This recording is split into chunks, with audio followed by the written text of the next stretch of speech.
大家好，这里是非创新、非时事、非要跟你说到的非要播报，我是辛博。大家好，我是嘻哈。刚刚主持人已经祝大家妇女节快乐了，那我们是什么呢？非要播报，那我们也非要祝大家妇女节快乐。非要祝大家。妇是能推倒大山的女性，我们给到夯。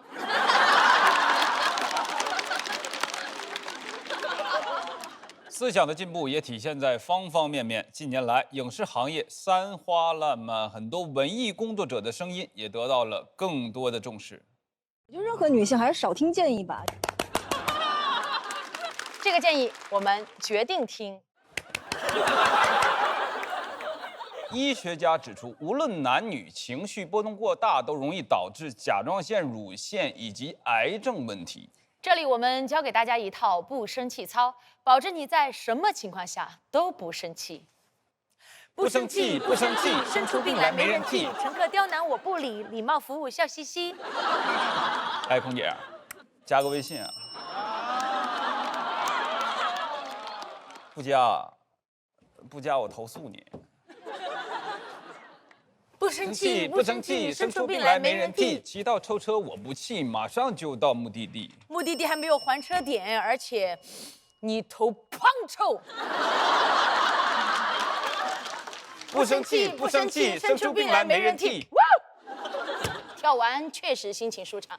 我们看下一条吧。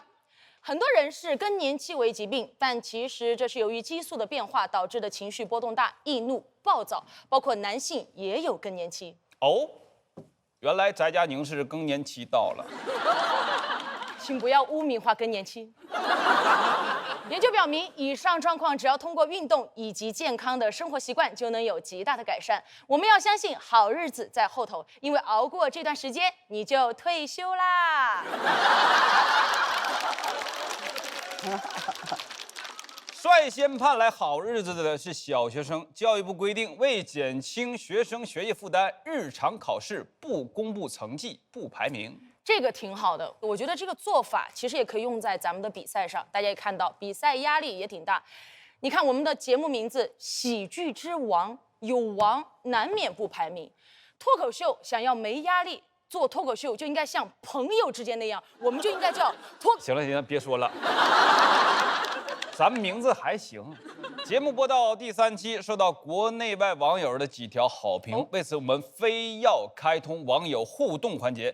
下面是我们收集到的网友留言。OK， 来看第一条留言：我公司有个特别讨厌的同事，既不是我领导，但天天使唤我，但跟他说也不改。嘻哈老师，换成你会怎么办？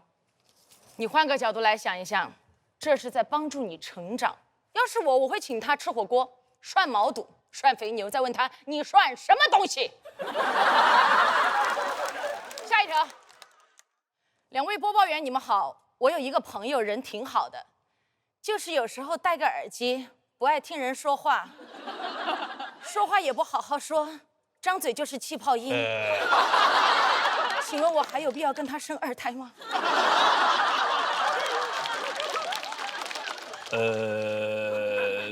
宝贝，好好奇这对神仙伴侣是谁呀？不过生孩子是件人生大事儿，一定要2个人商量好了再做决定。毕竟无论结果如何，都得你俩买单，除非有人呐不爱买单。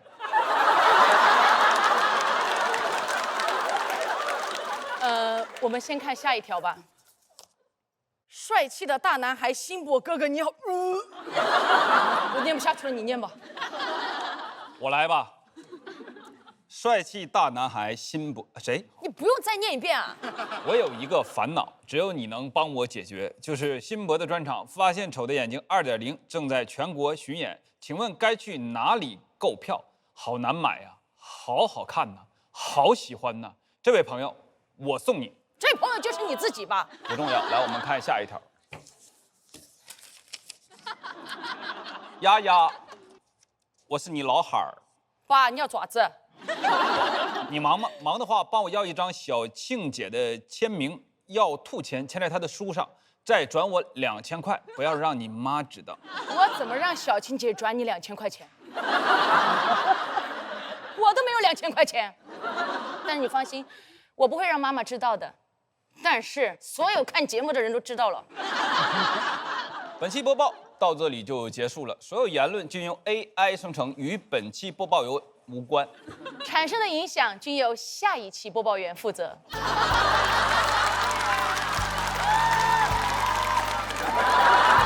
谢谢新博，稀罕。是的。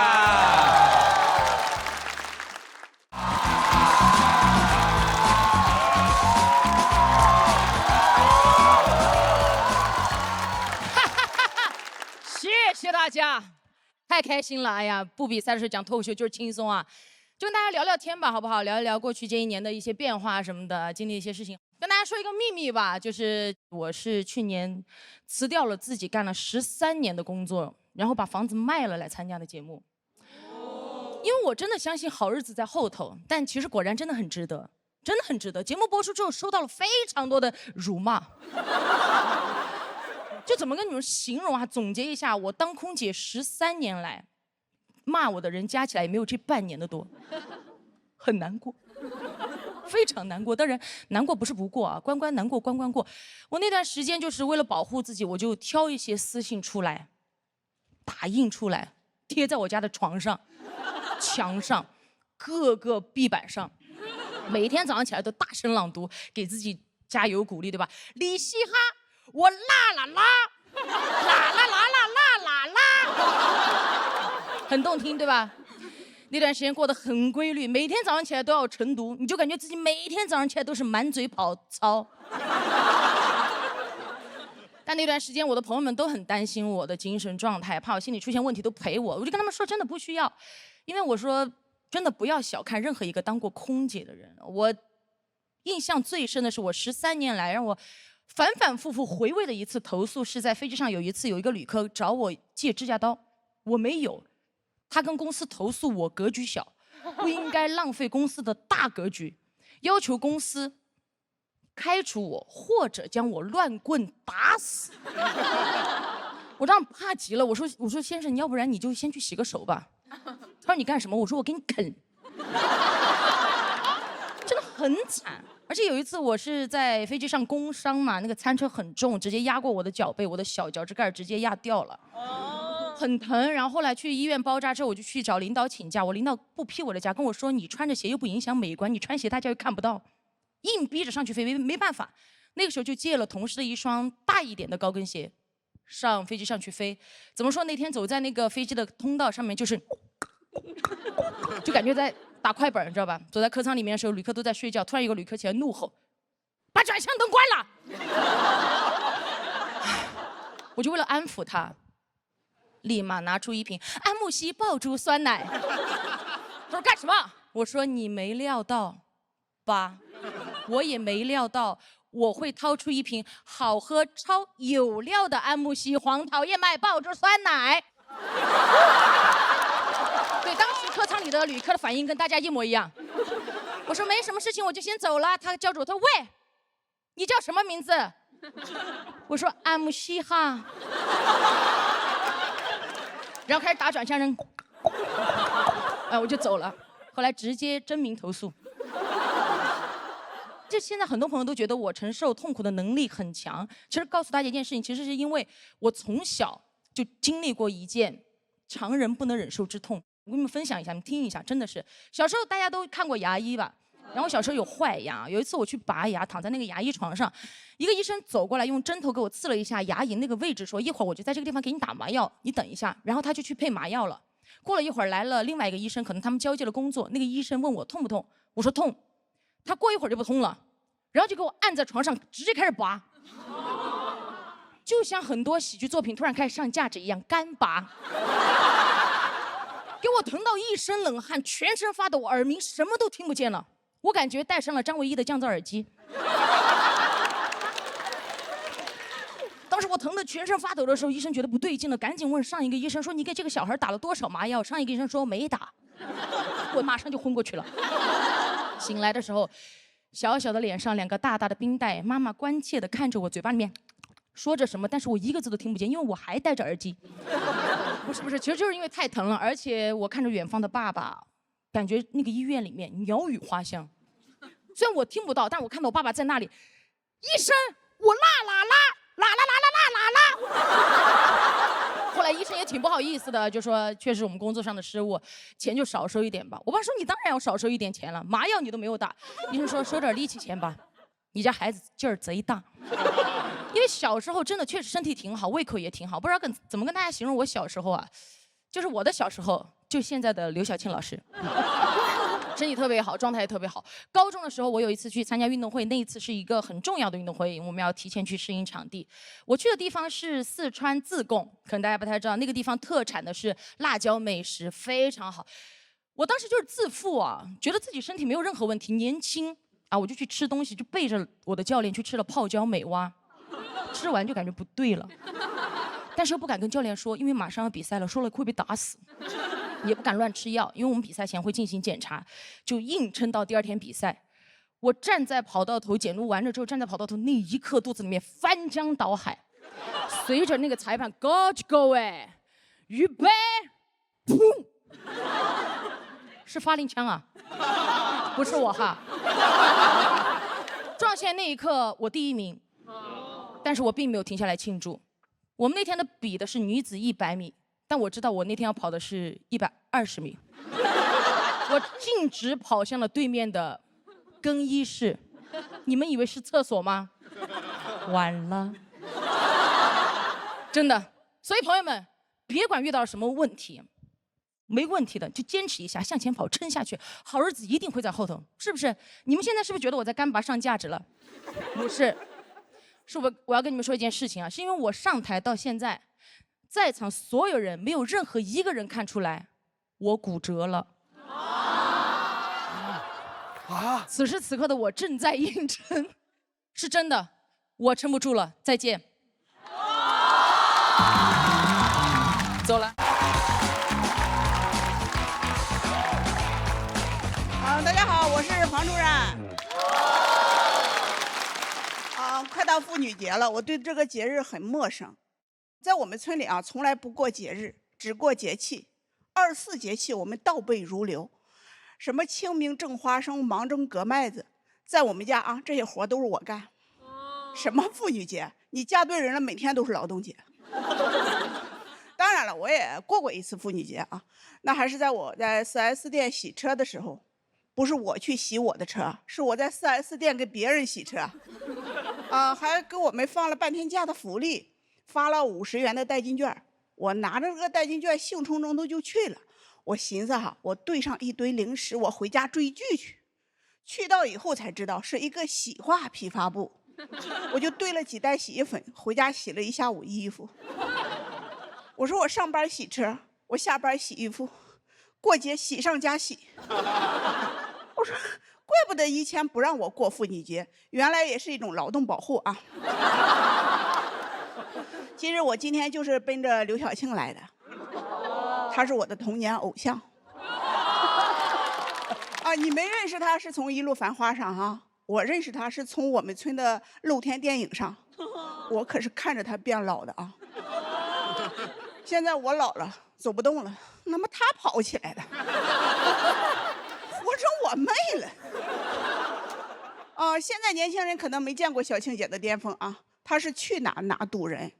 流量肉眼可见，那都不是巅峰，那是移动的地铁早高峰。当年他的一部电影的票房换算到今天啊，大概有100多亿。就是1毛2的电影，他卖了1个多亿，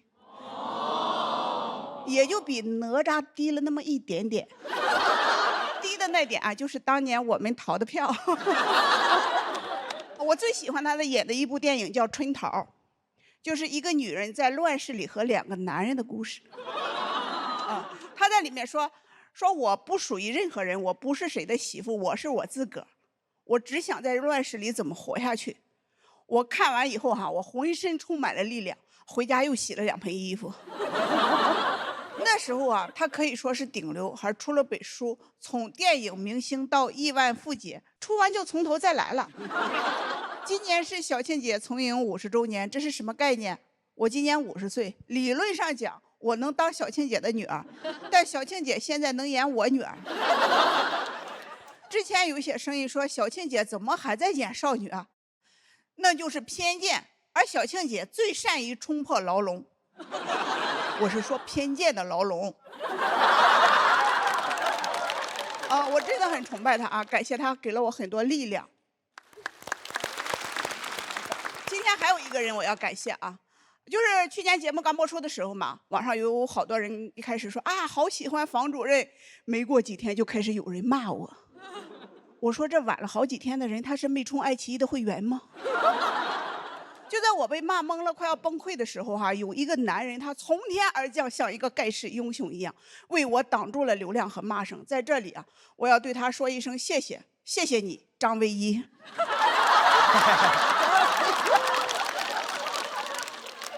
我是因为离婚被骂，他是因为结婚被骂。当时网上骂人的人当时就分成2波了，男的骂我，女的和男的一起骂张唯一。我为了感谢他嘛，就把这个段子拍成了视频发到了网上。当天晚上我的发小就给我打电话，上来就问你什么时候跟张唯一结婚被骂了呀？你改嫁也不说一声。我说不是我拿什么跟人家董璇比呢？我离婚带2娃。他说那张唯一不就是想要2娃的吗？其实我的生活还是变好了收入也变高了。我有一个千元机，它一直特别卡，挣了钱以后我就一直想换它，但是也一直没舍得换。每次路过卖手机店的时候我都会进去看一眼。正常你们进手机店，那个店员会过来问说你好，你需要什么样的手机？但是我进手机店转了一圈，没一个人搭理我，我就上劲儿了，我就跑到他收银台去问，我说有17吗？那个店员看了我一眼，翻了个白眼说只有17 Pro 的。我说我就要17 Pro。他又翻了个白眼说只有1T 的了。我说我就要1T 的。这时候他哪怕他说只有18了，我说我就要18。然后他就从柜台里拿出手机放在柜台上跟我说14000，你拆吗？我这个时候大脑就在飞速的运转，我在想我找一个什么样的理由我能体面的离开就在这个时候进来一个女孩过来问我说你是房主任吗？能合影吗？就是我俩在合影的时候我用我的眼睛余光在瞟那个店员，发现他在拿手机在搜谁是房主任。搜完以后他也跑过来要跟我合影。我这时候大脑一片空白，我说完了，这14000我非掏不可了。那天确实掏了14000，支了一把腰，瘪了个钱包。现在日子确实是好起来了，好到头了，好到我害怕。自从出名以后我的大女儿30岁高龄要退休。她跟我说妈，说你50岁正是闯的年纪，只要我不创业，你挣的钱咱们省着点花就够了。我家亲戚跟我说你侄子结婚，你把彩礼钱给出了呗。我发小说你使劲挣钱，老了我们几个养老都靠你了。我前夫他现在每天坐在家里等着我挣钱回去给他还债。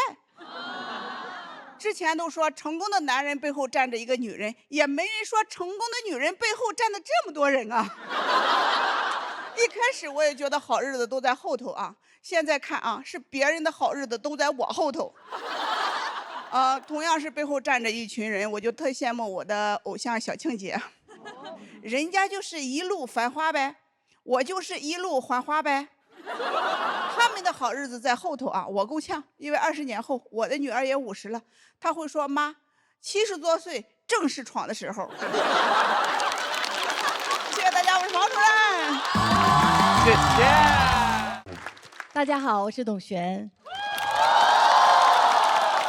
自从这个《姐姐当家》开播之后呢，我接到了很多节目的邀约，都想让我聊聊张唯一。其实说实话，我真的没有网友了解她。这网上呢，一会儿说他 NPD，一会儿说他 ADHD，我每次都问他，真的吗，老弟？这种话题呢，也不好意思当面聊。当面聊，你还得让他把耳机给摘了。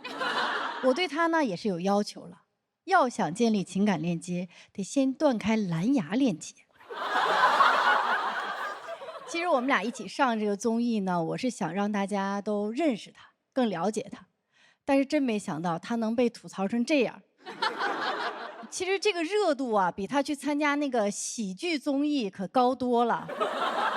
这喜人还真挺奇妙的也。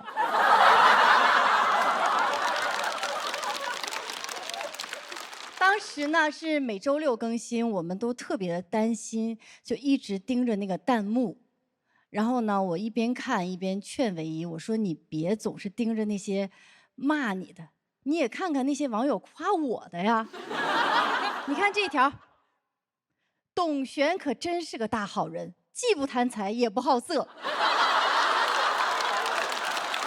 其实唯一并不像大家说的那样一无是处，他很细心的。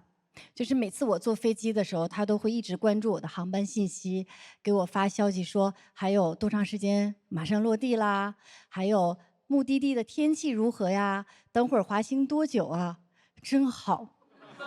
他要是能注意到飞机上没有信号，那就更好了。我一落地，北京旅游局的信息还没到，山西张唯一的消息就全到了。刚开始我觉得，哎呀，真的太温暖了。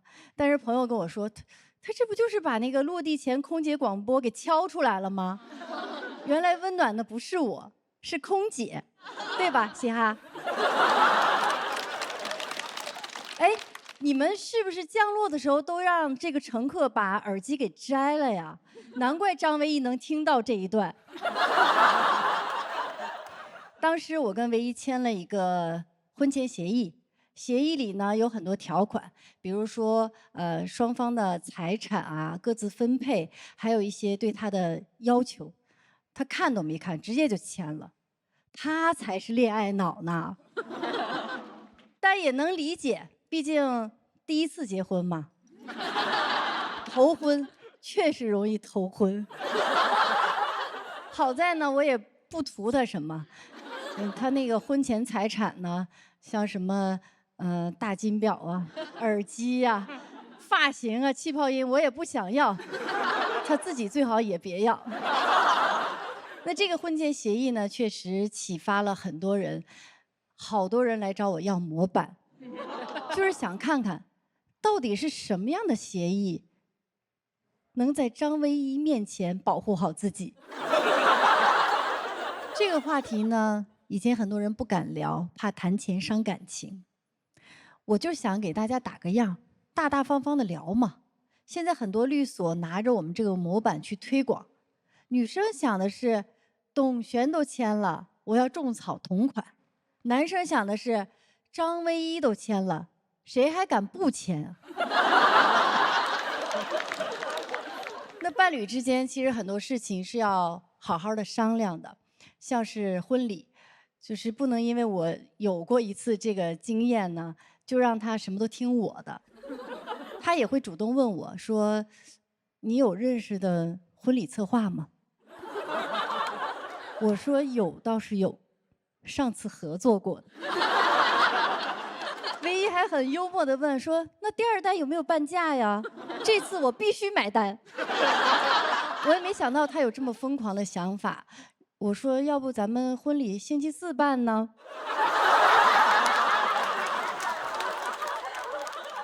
最后这个婚礼呢，还是算是非常完美吧。到场的亲朋好友都说，这是他们参加过的最特别的婚礼。可以说这几年过去了，我成长了，婚礼策划也成长了。但我今天要正式的说一下啊，这是我最后一次办婚礼了。应该是的，因为这家婚礼策划已经倒闭了。像我这个年龄的女演员，很多都是既要事业又要照顾家庭。那个尖叫之夜，休息的间隙呢，丫丫一脱掉高跟鞋就开始视频的辅导孩子作业。看孩子写作业确实容易尖叫。前一秒是乘风破浪的姐，后一秒就要求鸡兔同笼的姐。那好在现在大家关注到了努力的中年女性，还喊我们大女主。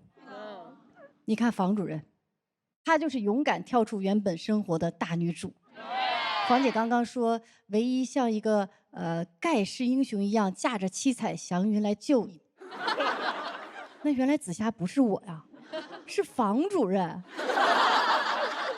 但是房姐你放心，要是还有网友敢骂你，我就敢让张唯一再出来替你挡。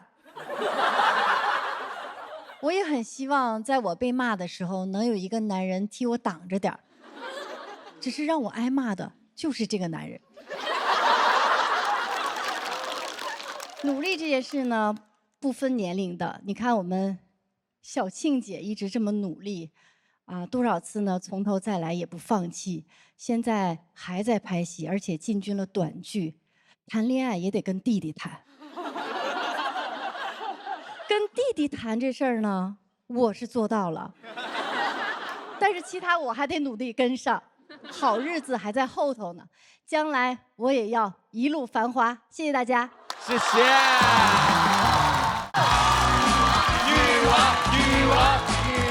女王，开劲儿，要接近一下。哎，好嘞，我是小尾巴，来，您到这儿啊。停！我的名字不叫女王哈。大家好，我是刘晓庆。我不仅演了5次武则天，其实我刚刚结束了第6次演武则天，是在短剧里。现在短剧很火，我都去拍了好几部了。我就是希望自己每一个时代都在风口浪尖上。过去你们的爸爸看我演的电视剧，现在你们看我演的短剧。爸爸和儿子2代人喜欢同一个人，要不说让我演武则天呢。最近被大家熟知，是因为《一路繁花》，有没有看过？我在节目里又爬山又游泳，大家都感叹刘晓庆行动还能这么敏捷。其实我爬玉龙雪山的时候一点儿也不累，真的。好多看见我的游客还以为他们自己高反呢，在那说赶紧给我吸口氧，我都看见慈禧了。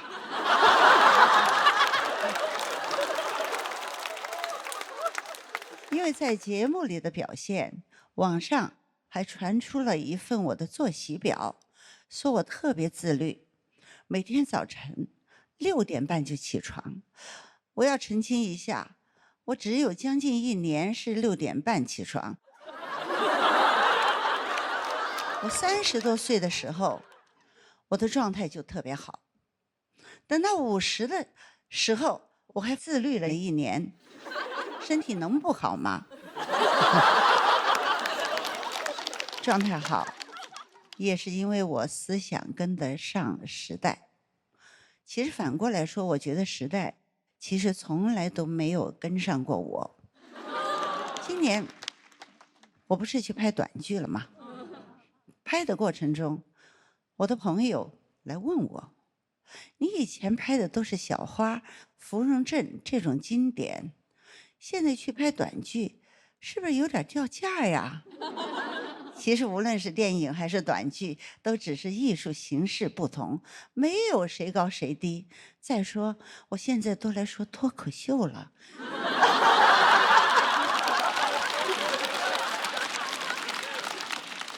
短剧还能有脱口秀掉价吗？所以为什么我心态好，就是经历的多了，什么我都不放在眼里。就像前段时间传我有绯闻，有绯闻还不是因为我漂亮，对吧？这种传言多了，但是我根本就不介意，因为我跟得上时代。有事儿就问小红书，语音问就有活人答案。有人说我谈的男朋友有点多，我该怎么回复他们？小红书说跟随本心。我也觉得谈点恋爱怎么了？又不是同时谈的。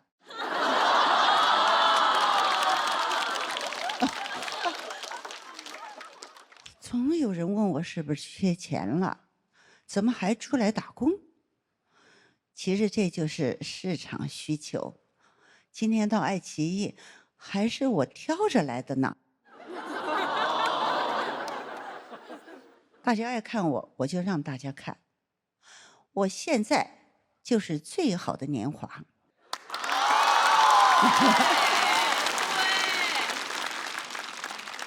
媒体一提到我，就说我是74岁的刘晓庆，我的名字一下就变长了。但是现在我就很乐意接受这个称呼了，因为这个年龄不但没有成为我的负担，反而让我得到了更多的肯定。过去想要被肯定，还要有特别好的电影作品、电视作品，现在这些都不用。只要提一下我74岁就够了。其实年龄在我这儿根本就不是事儿，我现在就是风华正茂，正当年华。谢谢大家，我是刘晓庆。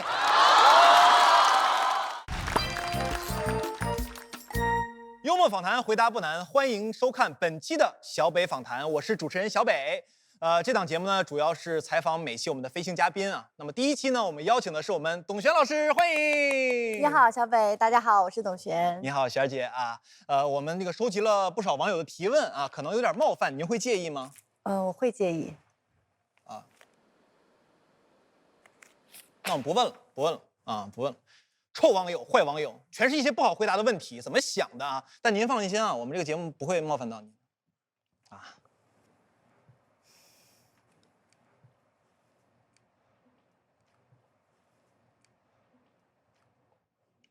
这个叫做耳返，我们录音棚的设备，你别介意。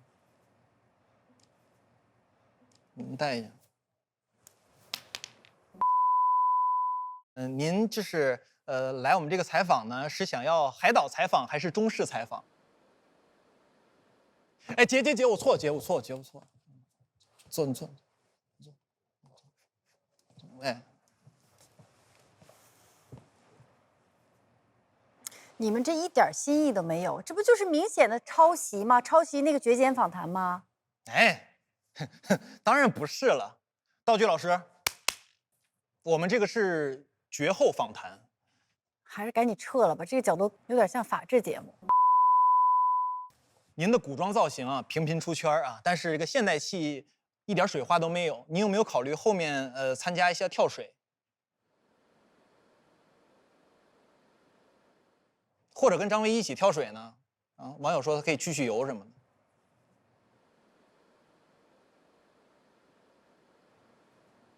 开玩笑呢，怎么可能让张唯一跳水呢？那手表和耳机不都进水了吗？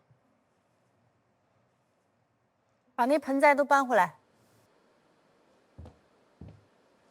走，饶命！璇儿姐手劲儿挺大的啊。您人生的这个优先级是什么样子的呢？自己大于家人，大于挚友，大于事业，大于伴侣。看得出来，这个词频繁地出现在你的生活当中，可以看得出来，大于这两个字对您很重要。佟丽娅算您的挚友哈，如果佟丽娅和张唯一同时掉到水里，您会救谁呢？我肯定都救啊，但是我不会水。哎呀，那您倒是挺会端水的。你这，假设您会水，只能救一个，我可不可以不回答？不可以。已知张唯一很油，而油的密度是这个。哪位同学告诉我，张唯一怎么样？浮出水面。这是你想听的吗？啊，没想到您这个不光懂端水，还挺懂物理的，你这是。啊，小姐，最后一个问题啊，您抛开个人的滤镜啊，您觉得图中这几位啊，张唯一、张维维、张佑维、张太维，还有大张维，谁最肯定是1号最帅，谁最幽默？那肯定也是1号。谢谢，谢谢董璇姐对我的认可，我就是1号。你这么缺认可吗？是喜单节目不认可你啊，还是观众不认可你？你贴个1号，你就是第1啦。不是，这开玩笑，你咋说话这么难听啊？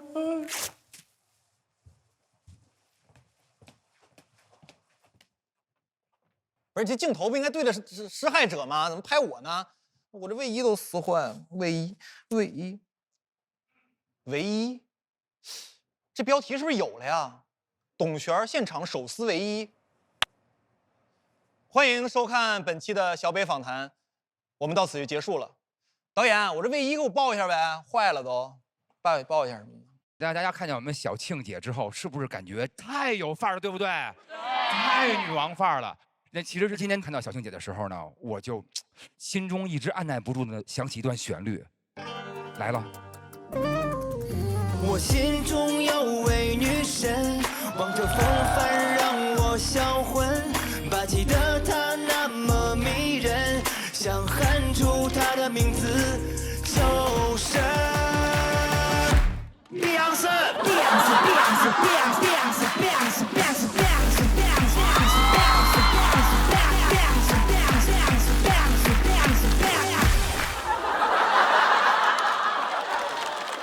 大家一定觉得很奇怪，对不对？说你有病吧，是不是？神经病吧？小庆姐在这儿呢，你唱什么碧昂斯啊，对不对？然后我们那个小庆姐说：“你是不是想死啊，对不对？”我说：“小庆姐，我不想死啊！”不要又来了，不想死。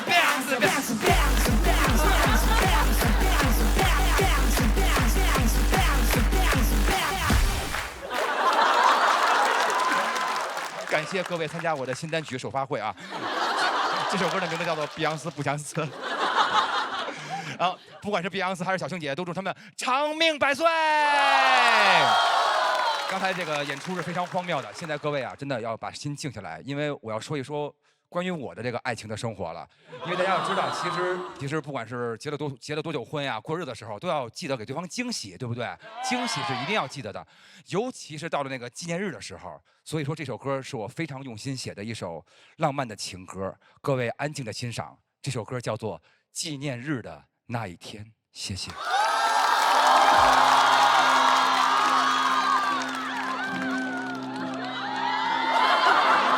纪念日到来的那一天，他还在睡，我做好了早点，偷亲他一口，转身要走的瞬间，他拉住我的手，深切地对我说：你昨晚为什么不抬起马桶圈？我一直擦到凌晨3点，说了多少遍你都不听劝，每次非弄脏外边。为什么不抬起马桶圈？别在装傻，总是听不见脏了的马桶圈，你可知道有多么危险？现在有请马桶圈卫生专家付航医师解说不抬马桶圈的危害。马桶圈每平方厘米细菌超过10万个， Oh no 包括大肠杆菌，还有痢疾杆菌，其中送内痢疾杆菌可存活17天。Oh yeah baby， 不叫卫生卫士细菌附在马桶圈上，后续使用者可能有健康风险。Oh no no， 不推荐。我们都会抬起马桶圈，这是我们理想的实验。亲爱的，请放心，我一定自学，还你今生的体验。我们都会抬起马桶圈，这是我们理想的誓言，顺其我们的愿，要干干净净到永远。是的，向前走一步吧。我们今天要一起发誓，以后都要一起抬起马桶圈。要是再被发现，一次就罚我500元。大家都会唱了吗？会唱了，咱们一起来一遍，一起抬起马桶圈，来喽！我们都会抬起马桶圈，这是我们立下的誓言。亲爱的，请放心，我一定自觉，还你天上的体验。一起来！我们都会抬起马桶圈，这是我们立下的誓言。顺其我们的愿，要干干净净到永远。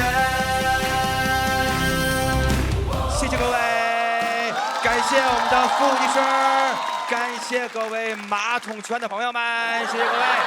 然后呢，我们就是希望各位啊都要关爱自己的另一半，日子才能够长长久久，因为好日子还在后头呢。